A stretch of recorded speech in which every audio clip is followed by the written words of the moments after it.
રાષ્ટ્રીય સ્વયંસેવક સંઘ તેના સ્થાપના કાળના 100 વર્ષથી પરંપરા અનુસાર દર વર્ષે વિજયાદશમી ઉત્સવ અને શસ્ત્ર પૂજન કાર્યક્રમનું આયોજન કરે છે, જે અંતર્ગત આજરોજ પાટણ જિલ્લાના સિદ્ધપુર શહેરનો સરસ્વતી શિશુ મંદિર ખાતેથી પથ સંચલન વિજયાદશમીના ઉત્સવ નિમિત્તે શસ્ત્ર પૂજન કાર્યક્રમ યોજાયો હતો।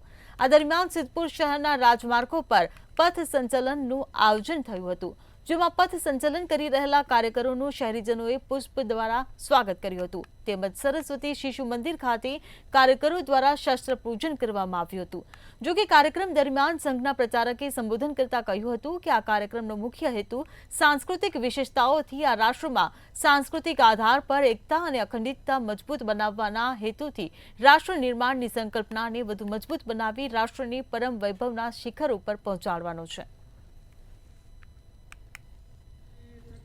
सिद्धपुर नगर में राष्ट्रीय स्वयंसेवक संघ द्वारा दर वर्षे जो विजयादशमी पथ संचलन निकले एना भाग रूपे ज आज रोज पथ संचलन सिद्धपुर नगर में निकलेल है। 1925 में राष्ट्रीय स्वयंसेवक संघ की स्थापना थई, जेने शताब्दी वर्ष पूरा थवा जई रह्या छे। ए निमित्ते आ संचलन निकळ्युं छे।